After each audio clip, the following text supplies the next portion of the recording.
So for today's video guys, so mag voice over na pod ko diri nagsayo kog prepare kay mag-pick up ko og cake package na ko nga i-release karong adlaw kay birthday sa akong silingan, birthday siyang anak, mag 1 year old, so gusto sila bongalicious nga birthday. So nag-prepare na ko din ha kay distansya ra ba tong akong kuan sa cake, layo-layo mga 1 hour ka pinambiyahe, so wala pa manakayan na payud ko kay wala man tay car ani. So ningkamot kita guys kay kuan man ta tanging ina kay wala pa tay bana, so need na itong manginabuhi no, magbanat-banat gud ta labi na karong panahon na grabing mahal sa mga palitonon sa gas, nga grabing pagmahal sa bugas, pastilan, bugas hastang mahala ron guys sa bugas. Giitihan ako og tiki, so continue ta sa atong voice over ani kay itihan tag tiki gini ha.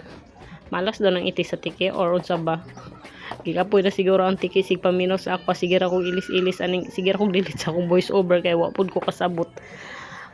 So ana na diha ano guys, ready na akong mulakaw, kadugay ba na ako makalakaw din ana, hurot na lang akong istorya o pa ako kalakaw. So kay dugay man kay ko mahuman og ilis diri guys, so mag storytelling na lang ko guys, so about sa akong panginabuhi. So kay kani bitaw atong YouTube guys, so makasweldo bitaw ta sa atong channel no, kay lipayay na baya kayo ta, lisod kay magsweldo sa Facebook, lisod kay mangitag earnings didto so kay diri kay dugay naman ta diri sa YouTube, so mo earn pud tag gamay no, kay kabalo naman ta kung saon na to pag pangitag way kay para makasahod ta diri dapita. So baka sahod ta, so proud kay ta sa atong self kay dili baya tanan tao or dili baya tanan pareha dira sa among lugar nga wala ba ingon nga mga vlogger gyud nga sa bagay ako small content creator man ko. So sa gamay na ko nga sweldo lipayay na gyud ko ana ako gyud ang ginapost akong earnings, kay syempre lipayay ba kay dili ba tanan tawo nga maka-earn baya diri ang dapita nga platform no. So kana di ay ang akong ginapost di ay usahay naaday silingan ako nga masuko di ay kay hambugira ko no, kay nganong need pa ba gyud ay daw i-post ning mga sweldo about sa social media, kinahanglan ihilom na lang daw ko no.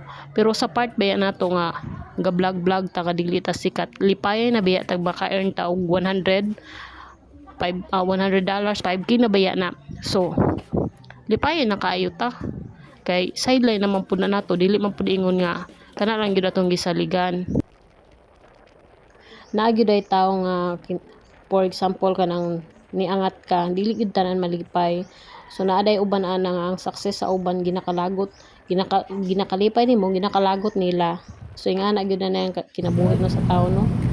So pagkainita, so dire nga part guys nagbaktas na ko dire guys, wala na ko mosakay kay mag double ride na ko, mosakay pa ko sa unahan kay magkuha ka sa cake, medyo layo pa to.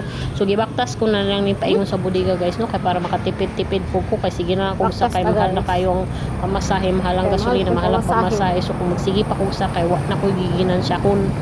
So unya ako mosakay pagkuha na ako sa cake kay buadto pa mo bodega na ako palito dito kapito na ko diha sa unahan, baktason ko na lang na kay kuha pa man ko mapungkol. So kaya ko ra baktason, di na ta magpaas ipingani gyud ning negosyante guys, ga tipid-tipid pod nagtuo siguro ning uban og hayahay kayo porket na ay kwarta, ang kwarta namo igor pod mo gina rolling no, kay may nalang pod makayag baktas sala baktason lang. So diri guys sa ga pick up ko diri ang mga gamit, baligya po na ako. Okay, ako namang na pick up ang cake guys, so diri ra tataman guys. So thank you for watching and don't forget to like and subscribe my YouTube channel.